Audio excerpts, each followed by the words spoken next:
저는 사명 중심의 사람입니다. 전 꿈 있는 게 참 좋고요. 이 꿈과 비전에 이끌려 살아가는 것을 참 좋아하고 또 귀하게 여깁니다. 꿈 없이 열심 없이 열정 없이 살아가는 사람들 보면은요 마음이 아파요. 그리고 또 마음 가운데 좀 싫은 마음이 있습니다. 저는 이렇게 설교할 때도 보면 좀 열정이 많잖아요, 그렇죠? 그래서 이렇게 뭔가 꿈을 향하여 또 사명을 향하여 달려가는 걸 참 좋아합니다. 그래서 예수의 꿈, 우리의 꿈, 하나님 나라 이 땅 위에, 이거 저희 간사들하고 2007년도에 그렇게 사실 만든 거거든요. 아무리 생각해도 너무 좋은 것 같아요. 예수의 꿈, 우리의 꿈, 하나님 나라 이 땅 위에.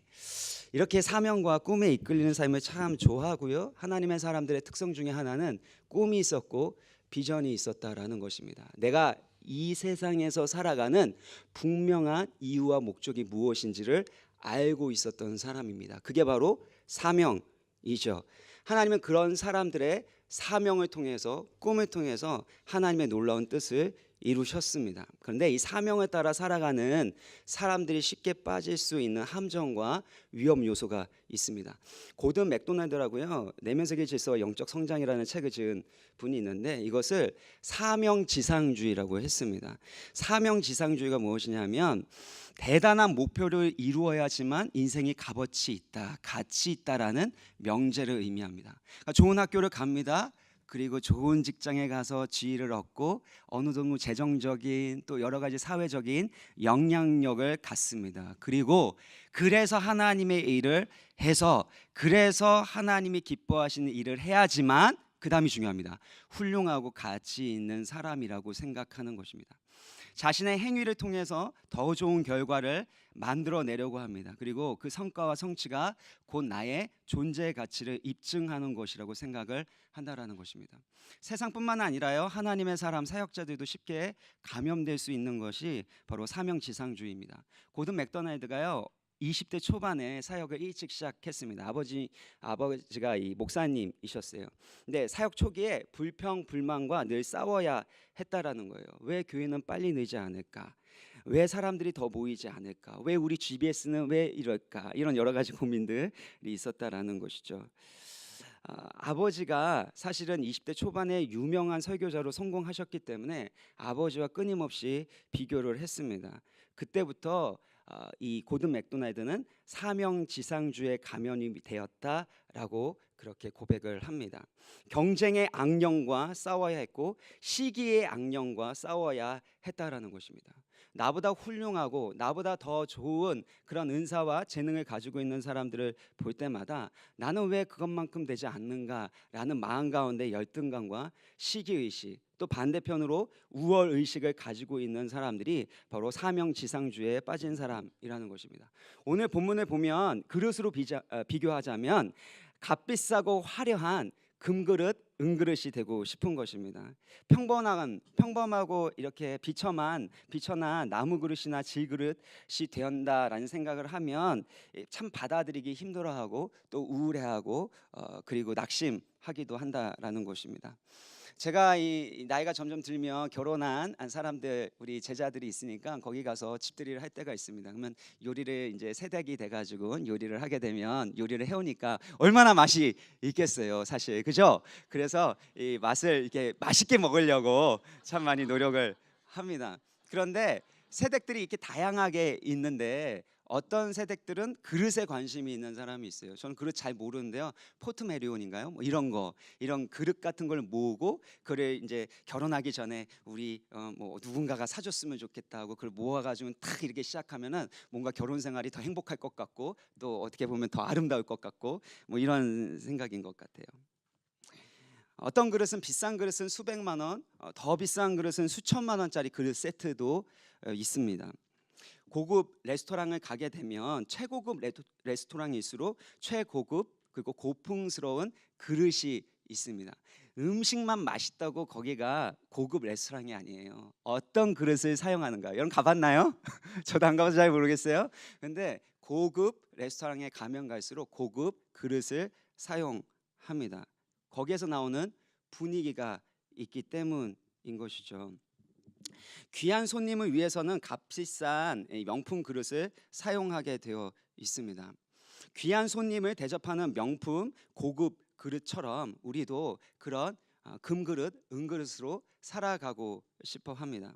정치, 경제, 또 사회, 문화, 또 방송, 의료, 법적인 많은 부분에서 우리는 그런 좋은 그릇으로 사용받고 싶은 마음이 있습니다. 이왕 하나님께 쓰임 받으려면, 이왕 한번 사는 인생이라면 그런 좋은 그릇으로, 명품 그릇으로 그렇게 쓰임 받고 싶은 마음이 있다라는 것이에요. 그렇게 살면 참 좋겠는데, 그렇지 않은 나의 모습을 볼 때마다 열등감이 생기고 또 참 볼품없고 부족하다라는 생각 때문에 우울해지는 것, 그것이 우리의 또 다른 모습이기도 하다라는 것입니다.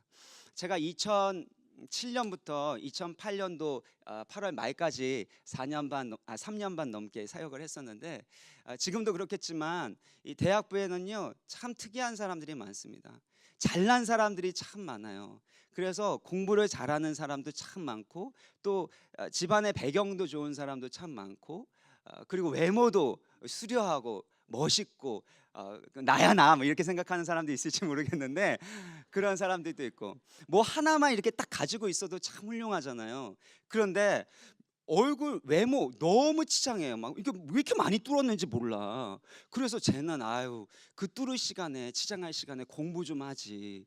그러면 딱 보니까 의대 다니고 있고 법대 다니고 있고, 이렇게 막 공부도 잘하고 또 외적으로도 이렇게 멋있어 보이고 예뻐 보이고, 그런 친구들이 있습니다. 그리고 또 그런 걸 갖춰도 집안이 안 되는 애들이 있어요. 근데 집안도 되는 애들이 있는 거죠. 그런 애들을 보면은요, 대학부 딱 와가지고 딱 보잖아요. 그러면 마음 가운데 시험이 들기 시작하는 거예요. 난 뭐 하고 있나?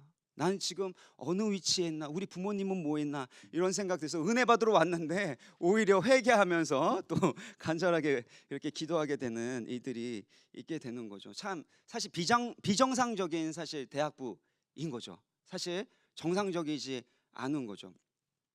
그런데 이런 곳에서 사실 다른 사람하고 비교하면서 우리 마음 가운데 내가 조금 더 저 사람보다는 좀 더 좋은 그릇이고 싶은 마음이 계속해서 일어나게 된다라는 것입니다.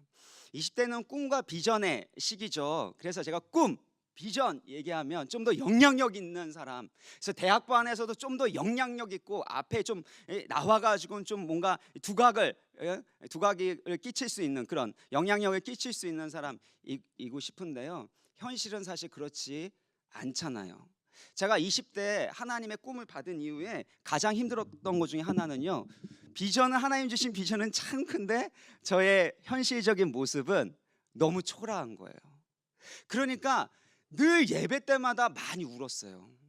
하나님 주신 꿈을 도무지 이룰 수 없으니까 열등감 때문에, 또 하나님을 향한 원망과 불평의 마음이 참 많았습니다. 여러분의 마음 가운데도 하나님 주신 꿈이 있을지 모르겠어요. 그 사명을 위해서 살아가겠다, 열심히 공부하고 또 취업 준비하고 또 취업하고. 근데 그 마음 가운데 혹시 여러분 금그릇, 은그릇 되려고 하는 그 마음은 아닙니까? 오늘 성경을 보면은요, 세상적으로 봤을 때 멋진 그릇, 은그릇이냐 금그릇이냐 이것이 중요한 것이 아니라 그 그릇에 무엇이 담겨 있느냐가 중요하다라고 말씀합니다. 고린도후서 4장 7절 보면 우리가 이 보배를 질그릇에 가졌으니 이는 심히 큰 능력은 하나님께 있고 우리에게 있지 아니함을 알게 하려 함이라. 우리가 어떤 그릇이래요? 어떤 그릇이래요? 질그릇입니다. 보잘것없는 질그릇에 무엇이 담겼어요? 보배가 담겼다라는 것입니다. 어떤 보배일까요? 마태복음 13장을 보면 밭에 감추인 보화의 비유가 나옵니다. 어떤 사람이 길을 가다가 우연히 밭에 감춰진 보화를 발견하게 됩니다. 이게 말로 이게 헤아릴 수 없는 그런 엄청난 값비싼 이 보물입니다. 팔레스타인 그 풍습에 따르면 그 보물을 발견한 사람이 주인이 되는 게 아니라 그 밭의 주인이 그 보물의 주인이 되는 겁니다. 그러니까 이 사람이 이 보물을 발견하고 나서 돌아가서 너무나도 기뻐서 돌아가서 자기의 모든 소유를 다 팔아서 그 밭을 산다라고 이야기를 합니다. 얼마만큼 값진 보화예요? 나의 모든 소유를 다 팔 만큼 값진 보화라는 것입니다. 마태복음 18장에 보면 1만 달란트 빚진 자와 500데나리온 빚진 자에 대한 비유가 나옵니다. 하나님이 우리를 용서하셨어요. 그리고 하나님의 영광스러운 자녀로 삼으실 때 얼만큼의 빚을 탕감해 주셨대요? 1만 달란트라는 거예요. 여러분 1만 달란트가 어느 정도인 줄 아세요? 한 데나리온이 노동자 하루 품삯입니다. 얼마 전에 이제 내년에는 조금 더 이렇게 그 아르바이트 급비 이 하루 이렇게 최저치를 올려준다고 이렇게 했었잖아요. 만약에 하루에 8만 원 받는다고 치면 그러면 한 데나리온이잖아요. 근데 한 달란트는 6천 데나리온이에요. 그러면은 6천 곱하기 8만 원 하면 얼마죠? 4억 8천이에요. 4억 8천. 여러분 죄송합니다. 여러분 여기 와서도 공부 시켜가고 죄송합니다. 근데 4억 8천인데 1만 달란트는 얼마인 줄 아세요? 1만 달란트는 곱하기 만을 하면 되죠. 그러니까 결국에는 간단하게 하면 결국에는 4억 8천이고 아니죠. 4조 8천억 원이고요. 5조로 보면 돼요. 여러분 별로 놀라지도 않는군요. 그 정도는 뭐 5조 정도는 그죠? 느낌이 안 와요? 5조 엄청 없어서 잘 몰라요. 맞아, 나도 잘 몰라요. 근데 5조 당시에 5조 1만 달란트. 그러니까 엄청난 거예요. 만이라는 거는 사실 완전수 이렇게 꽉 찼다라는 걸 의미를 해요. 그러니까 엄청나게 헤아릴 수, 측량할 수 없는 그만큼의 그 값어치가 있다라고 이야기를 하면 되는 거예요. 근데 우리로 따지면 한 5조 되는데 이 5조만큼의 그 가치를 우리 가운데 주셨다라는 것입니다. 그 가치가 어떤 거예요?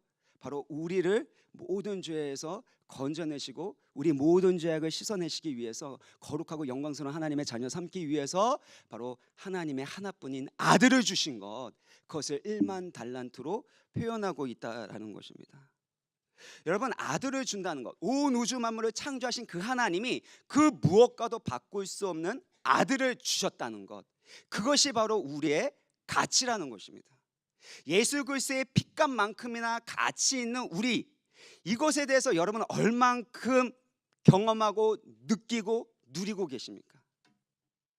5조보다도 훨씬 더 큰 예수 그리스도의 가치가, 그 보화가 바로 우리 가운데 있기 때문에 그래서 우리의 인생은 가치 있고 그리고 위대하다라는 것입니다. 내가 얼마만큼 금그릇으로 잘 준비되고 그렇게 어떻게 꾸며졌기 때문에 그래서 가치 있는 것이 아니라 바로 내 가운데 예수 그리스도의 바로 생명이 담겨져 있기 때문에, 예수 그리스도께서 우리 안에 거하시기 때문에 그만큼 가치 있다라는 것입니다. 그래서 그릇이라는 표현도 참 좋지만 사실은 성전이라는 표현이 더 좋습니다. 그릇이나 성전이나 똑같은 역할은 뭐냐면 누군가가 거하신다는 거예요. 그릇에는 보배가 담기는 거죠. 성전에는 누가 함께하고 거하시나요? 하나님이 함께하시고 거하시는 거예요. 성전은 하나님의 언약과 임재를 상징합니다. 그래서 성전에는 하나님의 영광이 나타나게 되는 일이는 왜요? 하나님이 임재하시니까. 우리가 그런 하나님의 영광을 나타내는 하나님이 거주하시는 성전이라는 거예요. 그래서 우리의 인생이 가치 있고 아름답고 영광스러울 수 있는 것은 우리 가운데 내주하시는, 우리와 함께 하시는 예수 그리스도의 아름다움과 영광 때문이라는 것이에요. 그래서 우리는 질그릇 같은 모습이에요. 세상에서는 때로는 깨질 수도 있어요. 실패할 수도 있어요.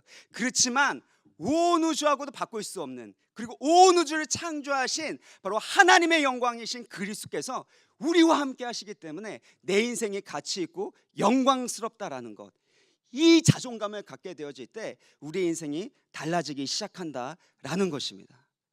하나님은요, 하나님의 형상대로 우리를 창조하셨어요. 왜 하나님의 형상대로 창조하셨나요?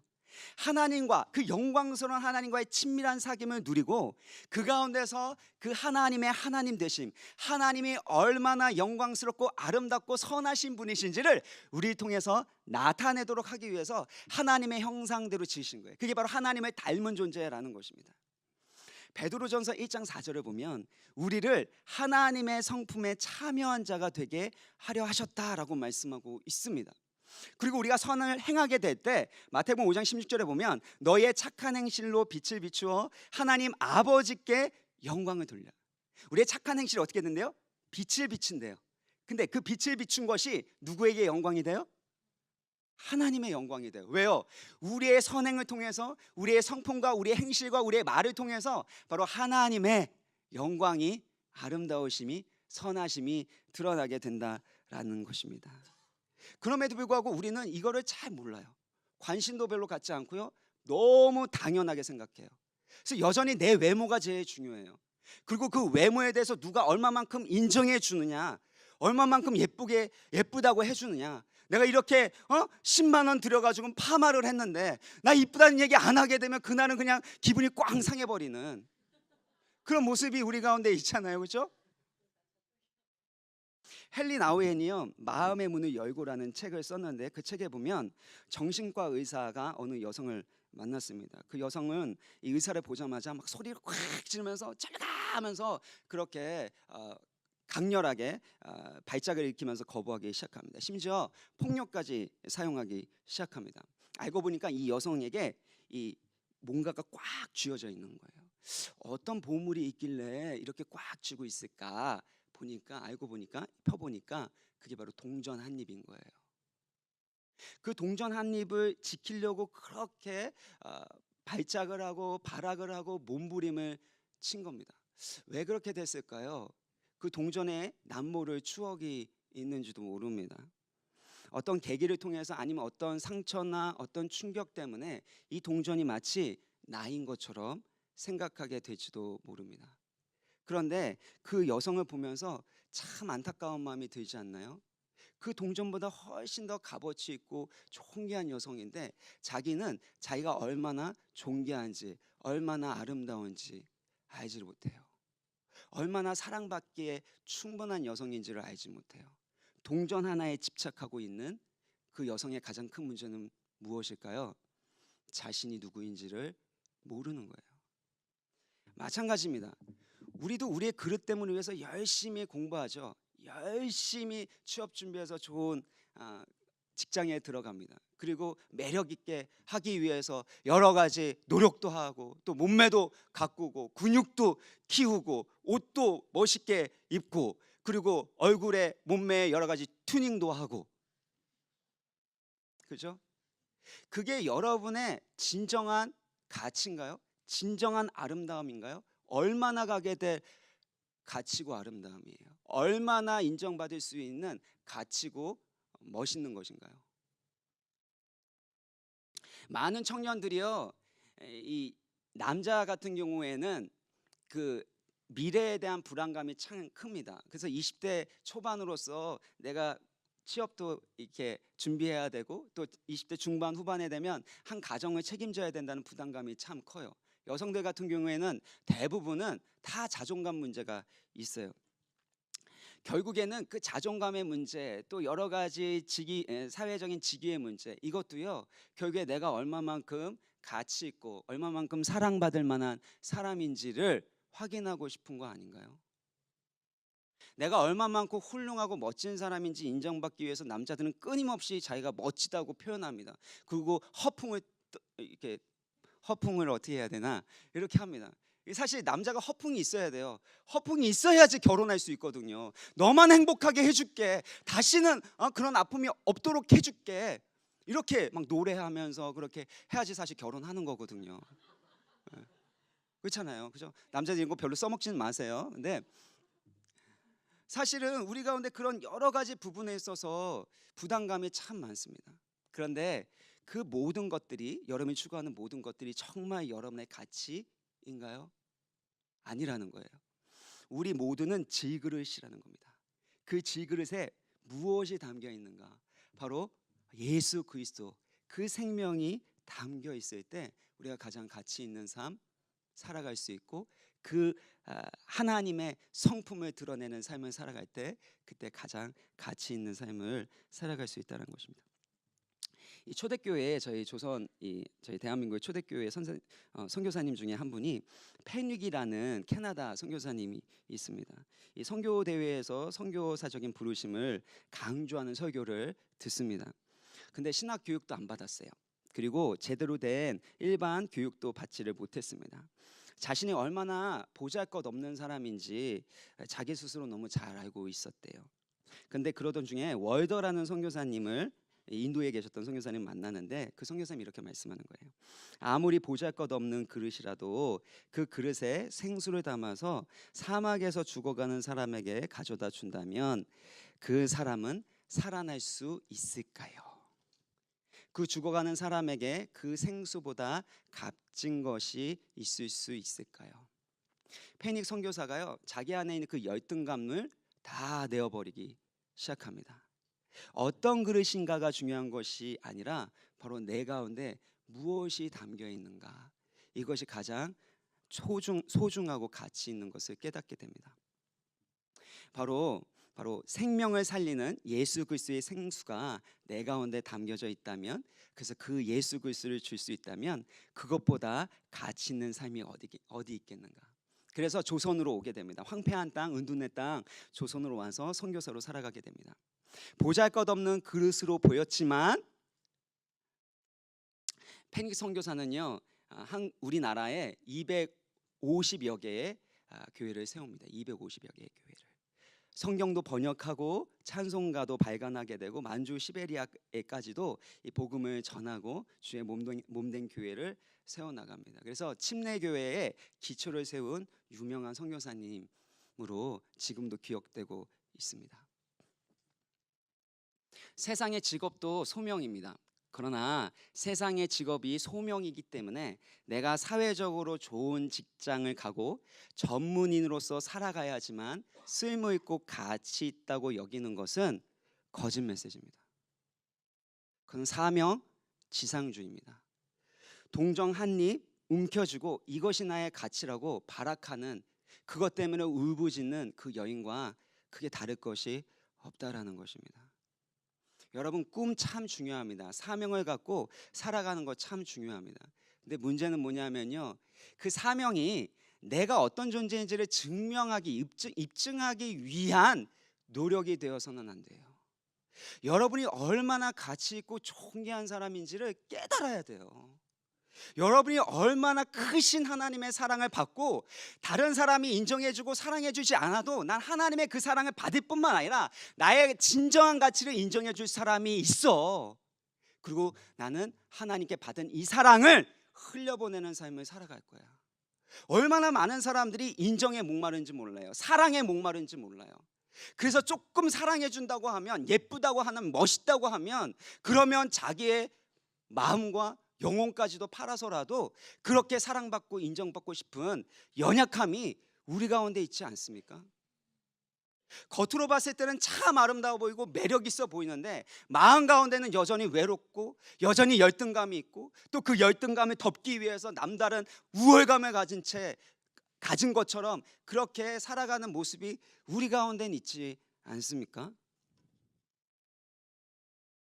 그렇기 때문에 여러분이 얼마나 가치 있는 독생자 예수 그리스도를 주실 만큼, 예수 그리스도의 피값만큼의 가치가 있다라는 것을 성령 충만한 가운데서 깨닫게 되어질 때, 누리게 되어질 때 여러분의 인생은 달라지는 거예요. 그러면 꿈이 생겨요. 나에게 걸맞는 꿈이 생겨요. 그리고 세상의 헛된 것들, 보잘것없는 것들, 잠깐 쾌락을 주는 것들, 그런 것들의 마음을 빼앗기지 않아요. 절제할 수 있는 힘이 생겨요. 절제할 수 있는 힘, 집중력이 생겨요. 그러면 남다른 헌신과 노력이 그때부터 일어나기 시작하는 거예요. 그렇게 하나님께서 사명을 주심으로 이들을 감당하게 되어졌을 때 바로 우리를 통해서 예수 그리스도의 생명이 흘러가게 되는 거예요. 우리를 통해서 예수 그리스도의 형상, 하나님의 형상이, 아름다움이, 그 사랑이 흘러가고 나타내는 거예요. 이게 바로 값진 존귀한 인생이라는 것입니다. 근데 우리는 사명지상주의에 빠져요. 그래서 내가 얼마만큼의 영향력이 있는가, 그걸 가지고 내 인생을 평가합니다. 교회 안에서도 그만큼의 직업을 가지고 있어, 영향력이 있어. 좋은 일입니다. 근데 그것만으로는 안 된다는 거예요. 여러분, 2008년도 때 18대 국회의원 몇 명이 개신교였는지 아세요? 299명 중에 119명, 40%입니다. 그리고 19대는 111명, 그리고 이번 20대 얼마 전에 102명, 34%예요. 카톨릭까지 가면은요, 과반수가 훨씬 넘어갑니다. 근데 왜 정치가 달라지지 않는다고 왜 그렇게 될까요? 제가 그분들에 대해서 비판하고 판단하고 싶은 마음은 없어요. 우리도 똑같으니까. 찬송가 256장 전 참 좋아하는데요. 눈을 들어 하늘 보라 어지러운 세상 중에, 이 사명과 관련된 찬송가입니다. 근데 여기 보면 외치는 자 많건만은 생명수는 말랐어라. 생명수는 홀로 예수 처음이요 나중이라.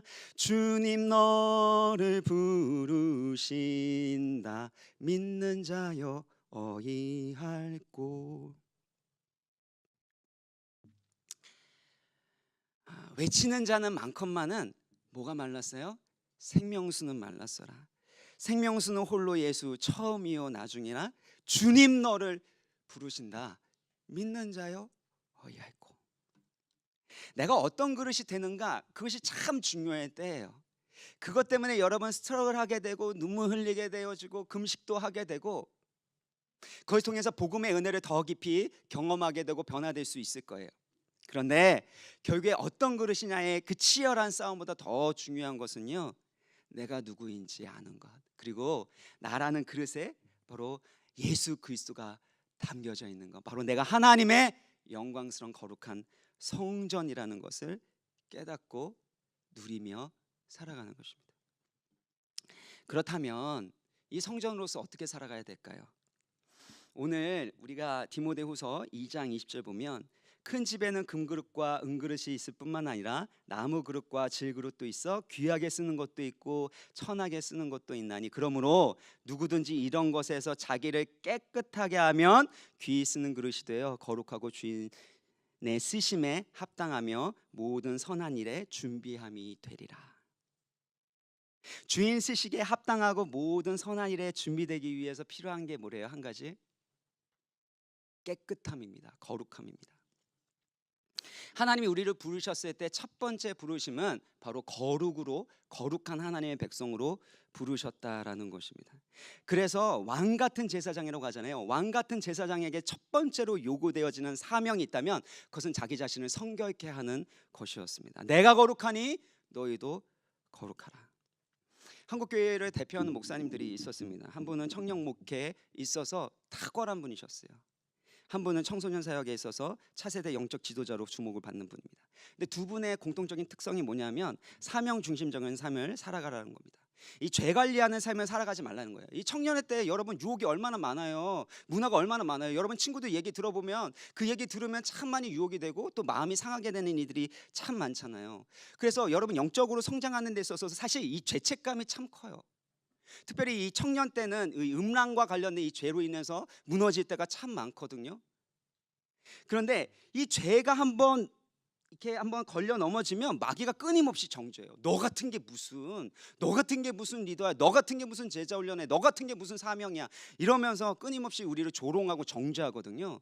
그래서 이 죄책감의 문제가 참 커요. 그러니까 이분이 청년 사역을 많이 하니까 그런 얘기를 참 많이 듣고 경험을 하시니까 그렇게 죄 관리하지 말고 사명에 집중해라. 사명대로 그냥 하다 보면 그러면 죄도 이길 수 있는 거다. 죄 안 짓는 사람이 어딨냐? 11계명 있지 않냐? 들키지 말라. 안 들키면서 잘해야 된다. 이렇게 농담식으로 그렇게 얘기합니다. 근데 이분만 그런 게 아니라요. 이 청소년 사역에서 유명했었던 분도요. 뭐라 그러냐면요, 사명에 집중하는 걸, 이것이 바로 우리 인생의 본질이라는 거예요. 부족하고 연약해도 본질 사명에 집중하게 될 때 하나님께 쓰임 받을 수 있다는 거예요. 음식점에서 가장 중요한 게 뭐예요? 음식이죠. 그러니까 인테리어나 종업원이나 사장이나 거기가 얼마나 깨끗하냐, 이게 중요한 게 아니라 일단은 맛있으면 된다.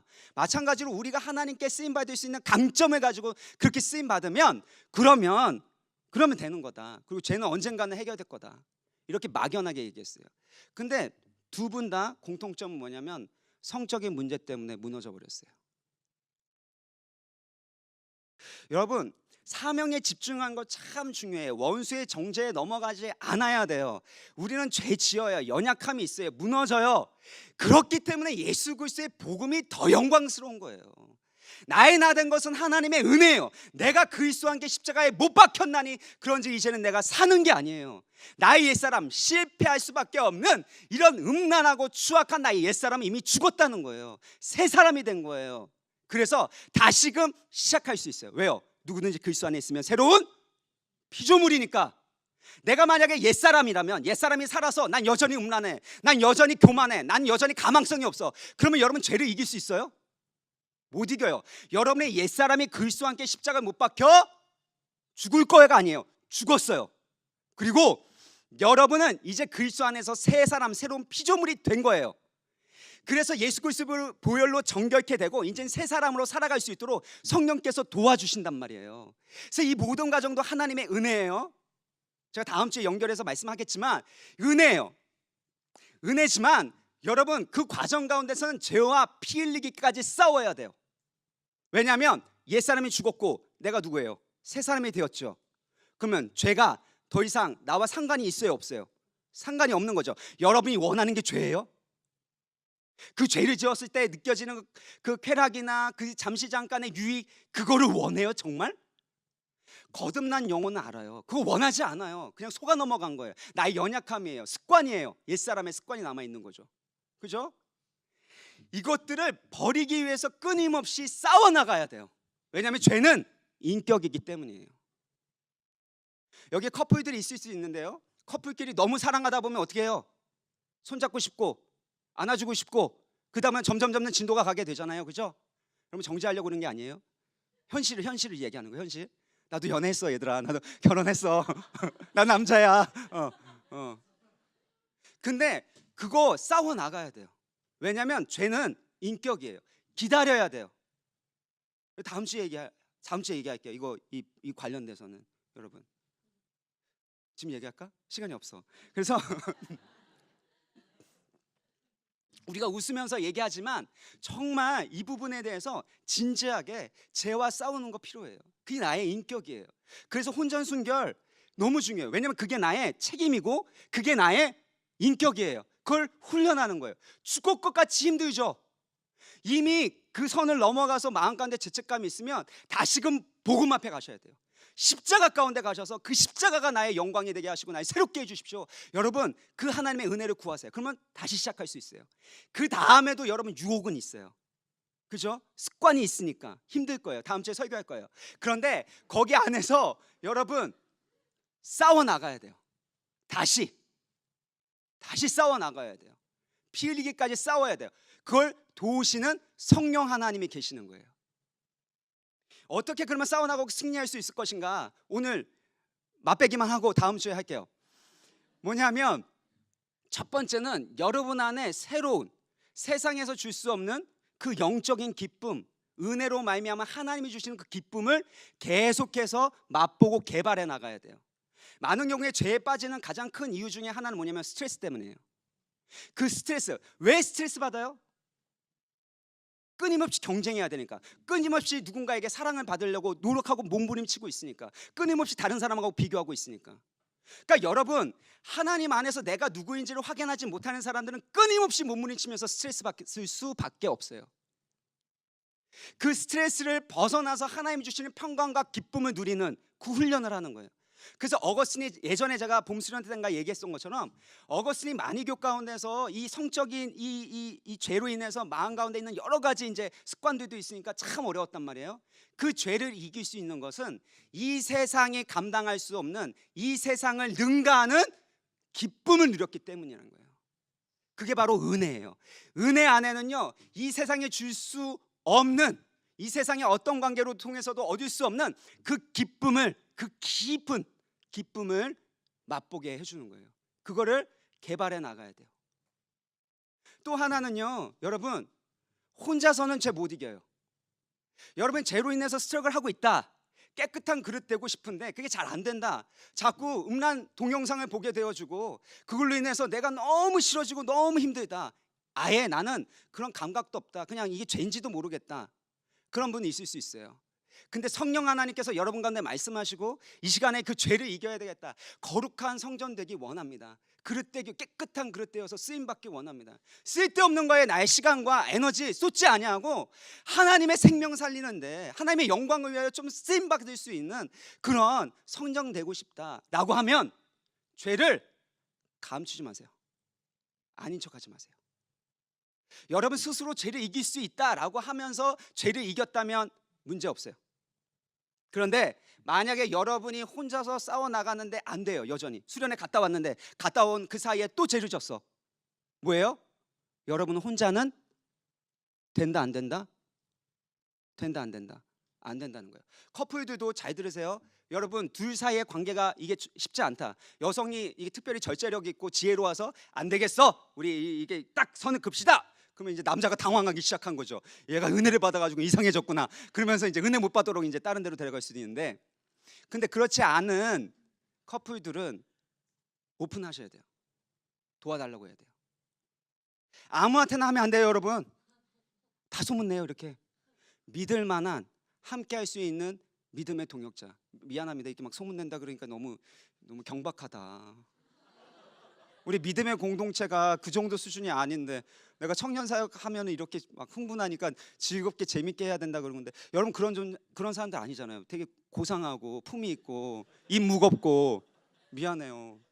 실수했어요. 용서해 주세요. 근데 여러분 그거를 신뢰할 수 있는 사람에게 얘기하셔야 돼요. 그리고 남자들 안 되잖아요. 네. 늑대들의 모임을 만드세요. 저희 대학부 선배들 모였어요. 모여서 밤새 부르짖으면서 울면서 와 이렇게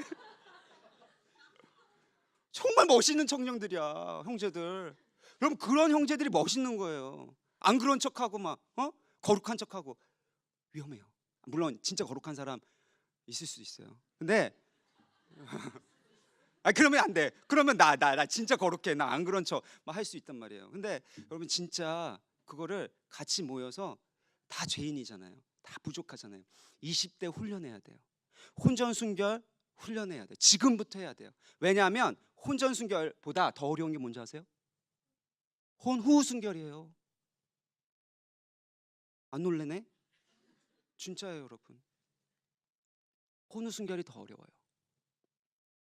그렇기 때문에 여러분 지금부터 여러분이 하나님의 깨끗한 그릇으로 쓰임받는 것, 그 스트레스를 관리하고 하나님 안에서 내가 누군지 알게 되고 그 안에서 집중력이 있는 그 사명과 비전에 집중되어지는 삶을 살아가세요.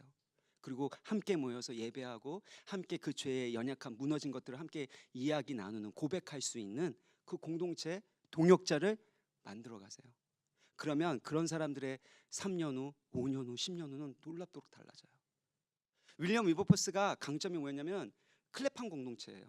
혼자서 이 노예의 이 노예 해방을 이룰 수 없었어요. 당시에 클랩한 공동체, 같이 회의하고 같이 이 정책을 해나갈 수 있는 신앙과 우정의 공동체가 있었어요. 그래서 여러분 꼭 함께 오늘부터 여러분 마음 가운데 감동이 있으면 실천하시고, 그리고 무엇보다도 하나님 안에서 여러분이 얼마나 존귀한 사람인지. 왜 존귀해요? 금그릇 은그릇이기 때문에 예수 그리스도의 영광과 생명이 내 가운데 담겨졌기 때문에 그 그릇에 담겨져 있는 생명을 어떻게 될까요? 점점 우리는 닮아가게 돼요. 그게 훈련이에요. 그게 제자 훈련이에요.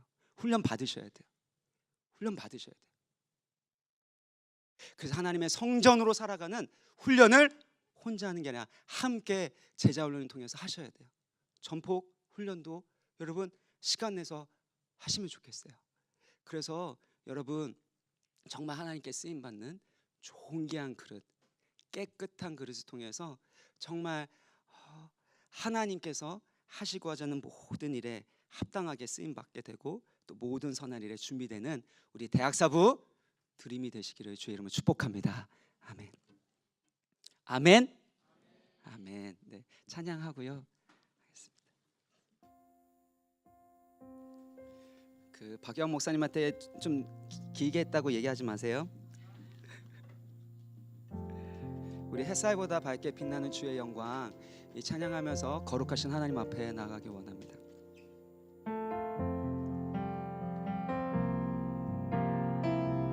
햇살보다 밝게 빛나는 주의 영광 모든 어둠 물리치네. 누구도 주 앞에 다가설 수 없네. 주의 거룩한 보좌 앞에 오직 주의 보혈, 오직 주의 보혈, 주의 긍휼을 의지하며 나가리. 왕 대신 주 앞에 나 경배합니다. 주님만 찬양받기 합당하시니 그 존귀와 영광, 그 존귀와 영광 홀로 받으소서. 오 주 앞에, 오 주 앞에 나 나갑니다.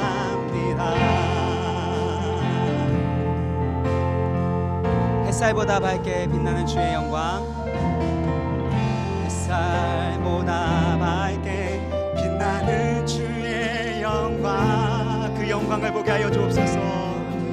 어둠 물리치네. 누구도 주 앞에 다가설 수 없네. 주의 거룩한 보좌 앞에 오직 주의 보혈, 오직 주의 보혈, 주의 긍휼을 의지하여 나가리. 왕 대신 주 앞에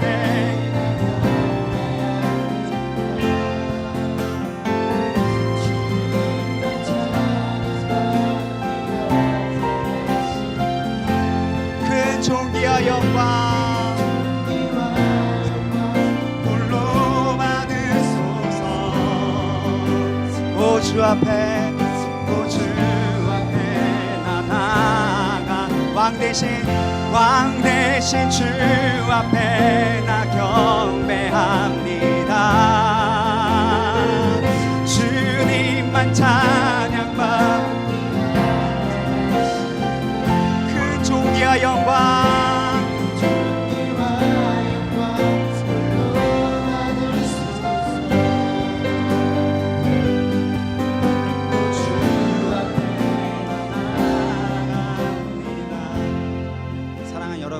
여러분 가운데 참 많은 스트러글과 어려움과 또 마음 가운데 고통이 있을 거라는 생각이 들어요. 그래서 마음이 참 아파요. 여러분 얼마나 스트러글하고 있는지, 뿐만 아니라 하나님이 여러분을 얼마나 사랑하시는지 여러분 그걸 알았으면 좋겠어요. 하나님이 얼마나 아름답고 영광스러운 분이신지 여러분 볼 수 있는 그 마음의 눈, 그 믿음의 눈, 그 영적인 눈이 열렸으면 좋겠어요. 그래서 세상에 썩어질 그 영광 가운데, 그런 즐거움 가운데 마음을 빼앗기는 게 아니라 바로 어거스틴이 경험했었던, 또 장 목사가 경험하는 그런 하나님의 영광과 그 기쁨이 우리 가운데 개발되게 하여 주시고 자라나게 하여 주시옵소서. 그래서 깨끗한 그릇 되게 하여 주십시오. 주님, 깨끗한 성전, 거룩한 성전 되게 하여 주시옵소서. 그래서 하나님의 영광과 그 하나님의 성품을 나타낼 수 있는 새벽 이슬과 같은 주의 청년이 되게 하여 주시옵소서. 그래서 여러분 가운데 있는 여러 가지 스트레스 받고 힘든 것들이 있지만 여러분이 누구인지를 알게 됨으로 인해서 이전과 다른 노력과 헌신과 집중을 가지고 살아갈 수 있는 그런 지혜와 총명이 여러분 가운데 임하기를 주의 이름으로 축복합니다. 아멘. 아멘. 이 시간 같이 우리 다 같이 기도하기로 원합니다. 다 같이 기도하겠습니다. 살아계신 아버지 하나님 그렇습니다. 아버지 하나님,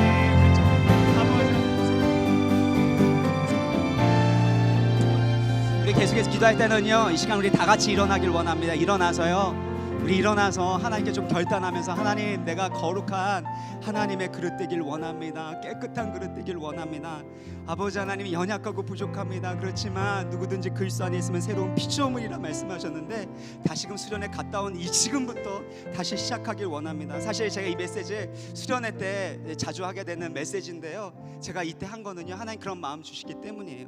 우리의 삶의 현장에서 이렇게 죄와 싸워 나가는 과정, 때로는 넘어지지만 때로는 실패한 것처럼 보이지만 그 과정들이 너무나도 귀한 훈련의 기간입니다. 그래서 다시 한번 우리의 삶을 주 앞에 올려드리면서 그렇게 훈련되기 원한다고, 그렇게 하나님의 귀한 그릇을 쓰임받기 원한다고 우리 다시 한번 우리 기도하길 원합니다. 기도하겠습니다. 살아계신 아버지 하나님, 그렇습니다.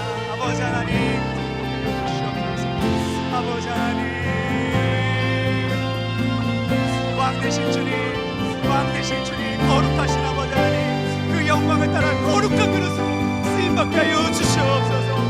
불쌍히 여기시고 성령을 도와주시옵소서.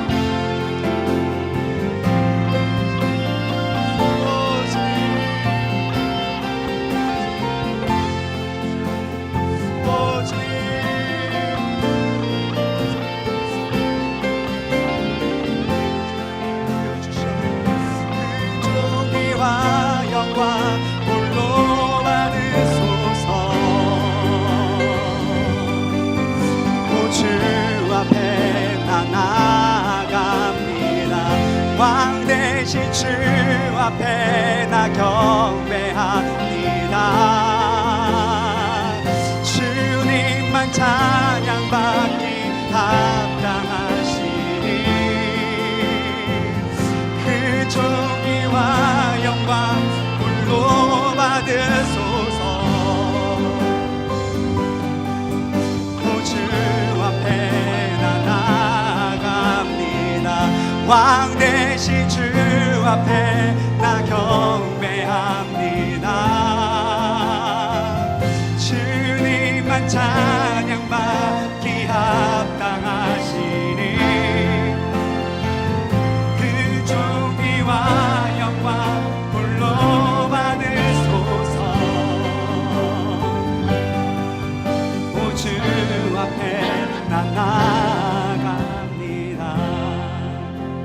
아버지 하나님, 우리가 어떤 일을 행하든지 간에 우리를 결단코 포기하지 아니하시고 끝내 사랑하시고 추적하셔서 하나님의 소유, 영광스러운 하나님의 성전으로 만들어 주실 줄 믿습니다. 주님, 어떤 상황에서도 포기하지 않게 하시고 원수의 그 정죄와 비난과 아버지 하나님 그 모든 거짓에 속아 넘어가지 않게 하여 주시고, 어떤 상황에서도 예수 그리스도의 십자가 앞으로 나아갈 수 있는 그 복음의 권세와 능력만을 의지할 수 있는 예수 그리스도의 사람이 되게 하여 주시옵소서. 그래서 예수 그리스도가 담긴 그 생명을 흘려보낼 수 있는 하나님의 그릇 되게 하여 주시고 성전 되게 하여 주옵시고, 그래서 하나님 안에서 내가 누구인지를 얼마나 존귀하고 영광스럽고 아름다운 존재인지를 성령 안에서 깨닫게 됨으로 말미암아 이전과 다른 헌신과 노력과 집중력으로 하나님 맡겨주신 그 사명을 감당하게 하여 주시고, 그 결과가 우리의 자랑과 우리의 정체성이 되는 것이 아닌 바로 예수 그리스도만이, 예수 그리스도의 십자가만이 우리의 자랑과 정체성과 영광이 되게 하여 주시옵소서. 함께 나누고 기도할 수 있는 좋은 동역자들 허락하여 주옵시고, 이것으로 가십을 만들다든가 아니면 그렇게 하는 모든 원수의 그 속삭임들, 그 원수의 모든 장난들을 주님께서 깨뜨려 주셔서 우리 대학사부 공동체가 예수의 꿈, 우리의 꿈, 하나님 나라 이 땅 위에 꿈꾸는, 그것을 위해서 헌신하는 거룩한 공동체 되게 하여 주시옵소서. 예수 그리스도의 이름으로 축복하며 기도드립니다. 아멘.